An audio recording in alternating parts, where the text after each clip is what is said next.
Você já sabe que a AGN e a renúncia tácita foram julgadas pela Corte de Cassação, certo?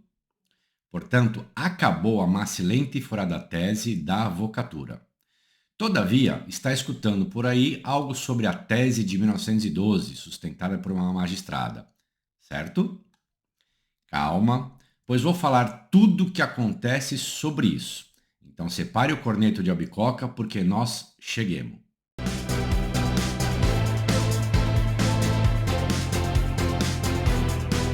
Olá, amigos. Me chamo Jimmy Mendrone e no vídeo de hoje preparei um material especial sobre a teoria de 1912, né? A teoria da conspiração.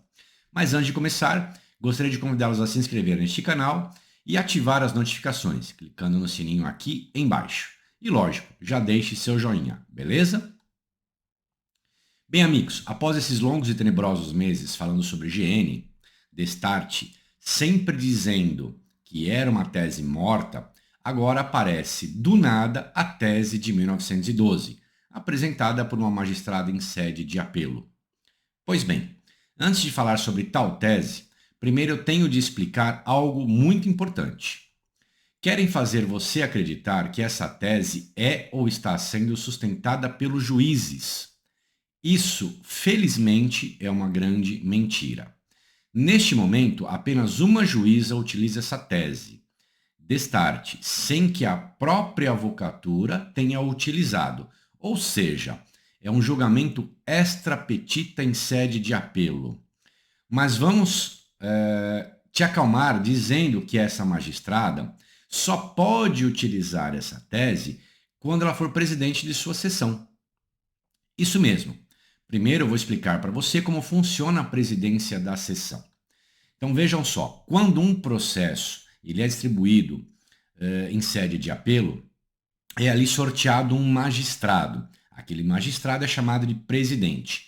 E os dois magistrados seguintes, né, que compõem aquela corte, que compõem aquela sessão, tem uma lista, tá certo? Com o nome de todos os juízes por tempo que estão servindo ali.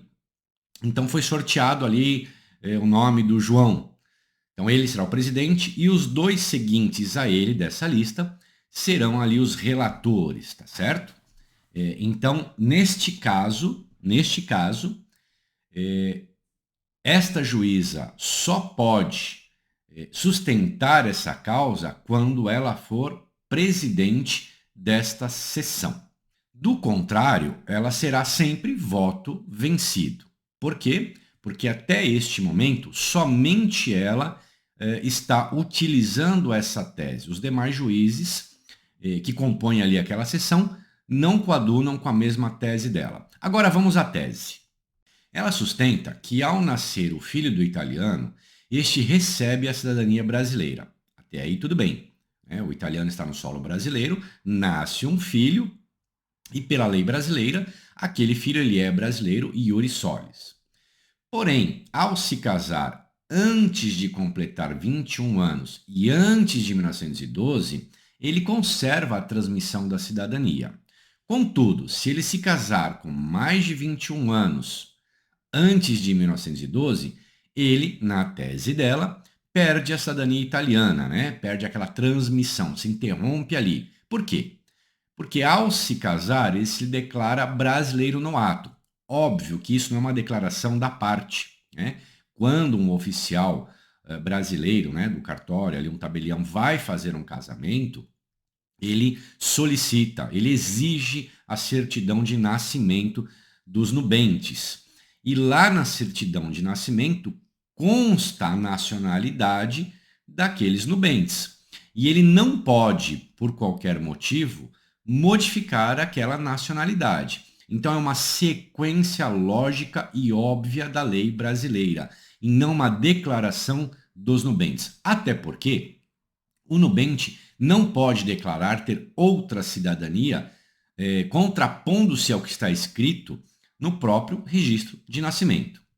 E isso, segundo ela, ocorre por inexistir até 1912 uma lei sobre dupla cidadania e que, portanto, se aplicava o Código Civil de 1865. Agora vamos aos grandes aspectos. Como dito, o ato ao se casar, ele não é declaratório, né? 2. A cidadania, naquele instante, ela é transmissível, mas não está reconhecida documentalmente. Então, veja o que essa juíza quer. Que o nubente, né, ou os nubentes, ao se casar, se declarem italianos. Mas se não tem um acertamento da cidadania italiana, não há a se falar que aquelas pessoas são cidadãs italianas. Elas são mera espectadoras de um direito. Elas têm o direito, mas esse direito precisa se tornar palpável. Como nós hoje, nós temos o direito, mas se ninguém fizer a prática, solicitar o seu reconhecimento, essa pessoa, eu, você, nós, não podemos sair dizendo somos italianos. Nós temos um direito amparado, mas daí ser reconhecido necessita de uma prática. E naquele instante não havia a prática do reconhecimento da cidadania, mera disposição de lei. Demais, pouco se sabia sobre iure sanguínei ou iure solis entre as pessoas comuns. Imagine, nós estamos falando aqui do ano de 1900, 1903 e 4, ou até anterior a isso. Você dizer para uma pessoa que saiu daqui analfabeto o que é uma cidadania, um direito iure sanguínei, um direito iure soli, o que se aplica, o que se deixa de aplicar, é inconcebível. E a prova disso é que hoje, 2022, quando eu sou perquerido, estou conversando com um colega italiano e me apresento como cidadão italiano nascido no Brasil, a primeira pergunta que vem é: como? Só é italiano quem nasce na Itália. Isso é a cabeça do italiano em 2022. E aí eu pergunto, como seria em 1800 e bolinha, né? 1900? Se hoje, em 2022, com tudo a portata da mano, né? Muito fácil, muito simples de se pesquisar, as pessoas não sabem, né, o que é uma cidadania, um direito iure sanguínei ou um direito iure soli. Dando sequência, novamente, nessa decisão dela, aparece o verbo obter na leitura. Igualzinho acontecia na própria GN. Se você pegar o artigo 11 do Código Civil de 1865, ali é muito claro ao dizer que se a pessoa obtém uma cidadania, então é a vontade, é solicitar, é requerer. Nunca o verbo obter estará distante da vontade do agente. Isso foi visto e utilizado na decisão da corte. O mesmo verbo foi discutido ali. E a corte, a mais alta corte, decidiu que obter significa ter a vontade, a volha, né? A vontade de querer alguma coisa. Em sequência, eu fiz uma leitura muito atenta à sentença da Corte de Apelo, né? Aliás, desculpe, da Corte de Cassação. E na página 18 e na página 19 daquela decisão, ali a Corte asseverou que é fato absolutamente óbvio que a perda da cidadania italiana depende somente da legislação italiana, ou seja, nenhum outro país pode discutir a perda da cidadania italiana.